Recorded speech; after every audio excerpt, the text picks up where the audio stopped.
क्या आपको कभी बचपन में किसी रिश्तेदार के घर अजीब सा महसूस हुआ है? ऐसा लगा हो कि आप वहां अकेले नहीं हैं, भले ही घर में और लोग मौजूद हों। बचपन में अक्सर मुझे मेरे ग्रेट आंट और ग्रेट ग्रैंड पेरेंट्स के घर छोड़ दिया जाता था। वो लोग मुझे बहुत प्यार करते थे, लेकिन मुझे वहां रहना बिल्कुल अच्छा नहीं लगता था। ये सिर्फ इसलिए नहीं था कि मैं छोटा था या जगह अनजान थी। असल वजह ये थी कि उस घर में कुछ ऐसा महसूस होता था जिसे मैं शब्दों में समझा नहीं पाता था। वो घर कनाडा ओंटारियो के एक ग्रामीण इलाके में था। चारों तरफ जंगल, पुराना फार्म हाउस और अंदर एक अजीब सी शांति। घर के बेसमेंट में एक गेस्ट रूम था। उस कमरे में अलमारियों पे दर्जनों पोर्सिलेन गुड़ियाएं रखी थीं। चाहे आप कमरे में कहीं भी खड़े हों, ऐसा लगता था जैसे वो गुड़ियाएं आपको नहीं देख रही, बल्कि आपके आर पार देख रही हों। मैं उस कमरे में ज्यादा देर नहीं रुकता था। पूरे घर में एक और चीज थी, घड़ियां।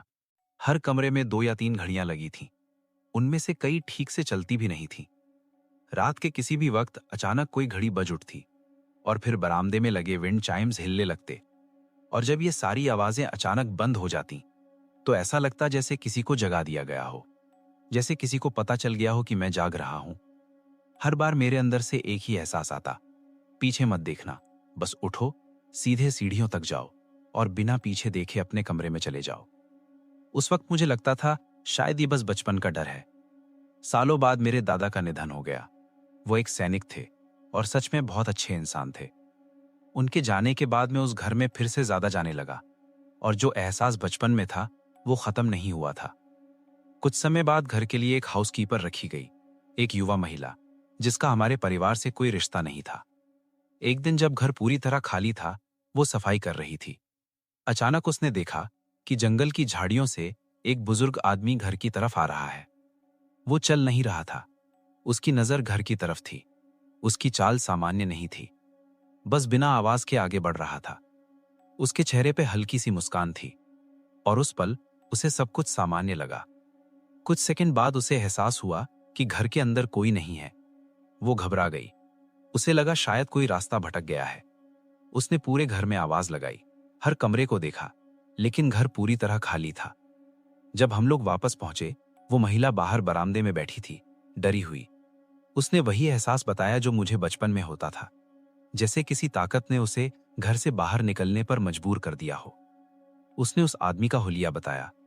मेरी आंटी ने बिना कुछ कहे एक पुरानी तस्वीर निकाली और उसके सामने रख दी। वो तस्वीर मेरे दादा की थी। औरत का चेहरा फीका पड़ गया। उस समय घर में मेरे दादा की कोई तस्वीर नहीं लगी थी। आज तक किसी के पास इसका जवाब नहीं है। आज मैं बड़ा हूं, लेकिन उस घर में रात रुकने से अब भी मना कर देता हूं। मुझे नहीं पता वो क्या था, लेकिन मुझे पता है वो घर अब भी वैसा ही है। और कुछ जगहें यादें नहीं रखती, वो किसी का इंतजार करती हैं।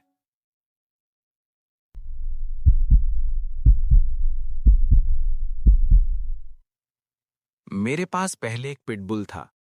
हम ओहायो के एक बहुत ही सुनसान इलाके में जंगलों के बीच एक छोटे से घर में रहते थे। एक रात की बात है, मैं लिविंग रूम में बैठकर टीवी देख रहा था और उस समय मेरी गर्लफ्रेंड बाथरूम में नहा रही थी। मुझे बार बार ऐसा लग रहा था जैसे वो नहाते हुए अपने फोन पर कोई पॉडकास्ट या कुछ सुन रही हो।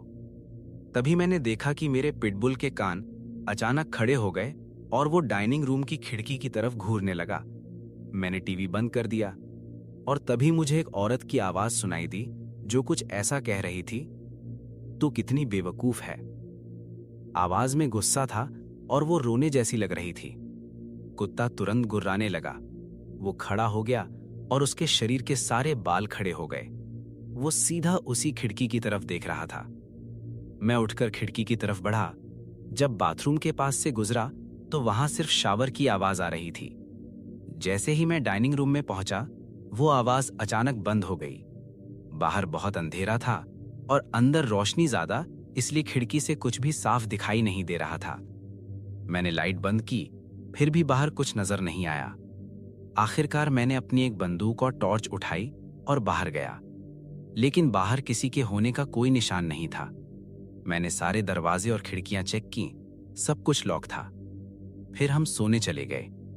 मैंने इस बारे में कभी अपनी गर्लफ्रेंड से बात नहीं की, लेकिन मुझे अंदर ही अंदर डर जरूर लगा। हम इतना दूर रहते थे कि आसपास बहुत कम लोग थे। पैदल दूरी पर कोई नहीं रहता था सिवाय मेरे दादाजी के। अगले दिन मैं घर के पीछे उसी दीवार के पास खड़ा था जहां वो खिड़की थी। कुत्ता आसपास जमीन सूंघ रहा था। तभी मेरी नजर खिड़की के नीचे जमीन पर पड़ी। वहां घास गोल गोल दब चुकी थी। मैंने लगभग 2 हफ्तों से घास नहीं काटी थी और बाकी जगह घास काफी उगी हुई थी। उस गोल जगह से एक पतली सी लकीर बनी हुई थी जो सीधे जंगल की तरफ जा रही थी। मेरे रोंगटे खड़े हो गए। वो जंगल बहुत पुराना और बेहद घना था।